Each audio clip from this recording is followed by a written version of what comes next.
Bonjour à tous, je suis Vincent Lepozo Lamala, responsable du bureau de la société de stage à l'école de Fonangawa au Cameroun. Bienvenue au deuxième module du MOOC Droits humains et conservation, consacré aux droits humains et aux interactions avec les peuples autochtones, les communautés locales et les visiteurs. À la fin de ce module, vous aurez atteint les objectifs d'apprentissage suivants. Expliquer l'interdépendance entre la préservation de la nature et les droits humains. Décrire pourquoi il est crucial de porter une attention particulière aux peuples autochtones, aux communautés locales et aux visiteurs. Expliquer ce que sont les droits collectifs des peuples autochtones qui doivent être spécifiquement pris en compte par les rangers dans le cadre de leur mission. Appliquer de manière uniforme les droits humains dans tous les contextes. Le module est organisé de la manière suivante. Une introduction, des connaissances clés et des exercices sur ce que sont les droits humains, comment les droits humains s'appliquent à la conservation de la nature, comment respecter et protéger les droits des peuples autochtones et des membres des communautés locales.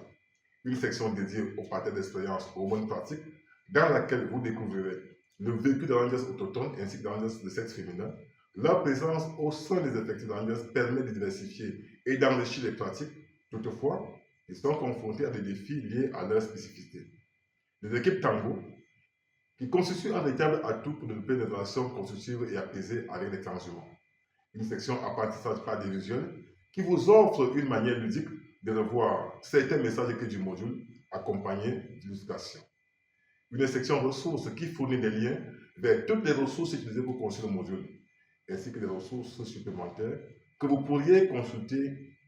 Enfin, la section évaluation qui vous permettra de tester vos acquis et les améliorer en répondant à des questions sous diverses formes.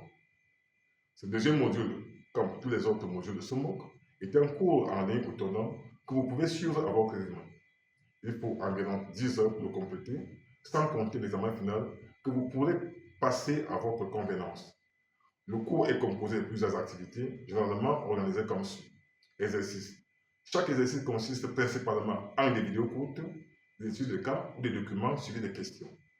Point clé. Ils fournissent des réponses aux questions, sauf celles spécifiques à votre contexte, et récapitulent les informations essentielles pour l'examen final. Ressources et questions. Ces éléments sont conçus pour guider votre apprentissage et vous aider à retenir et contextualiser les connaissances. Nous attirons votre attention sur quelques points importants. Les réponses aux exercices sont pour votre réflexion personnelle et ne doivent pas être partagées ou évaluées par l'équipe de formation.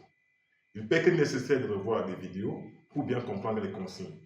Pour éviter les problèmes de connexion et économiser de l'énergie, nous vous recommandons d'utiliser les vidéos avant de les visionner.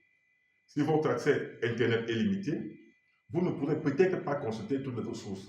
Toutefois, en vous concentrant sur les points clés, vous disposerez des connaissances nécessaires pour réussir les tests et terminer le MOOC avec succès. Un soutien hors ligne est disponible tout au long du cours via un forum dédié. Il vous est également proposé des discussions optionnelles en direct avec des facilitateurs chaque mois pour répondre aux questions fréquentes et aux défis. Si vous ne pouvez pas y assister, les enregistrements seront accessibles. En ce qui concerne l'examen final, il sera réalisé sur la plateforme du MOOC et sera formellement évalué. Je vous souhaite à tous une belle découverte de ce deuxième module.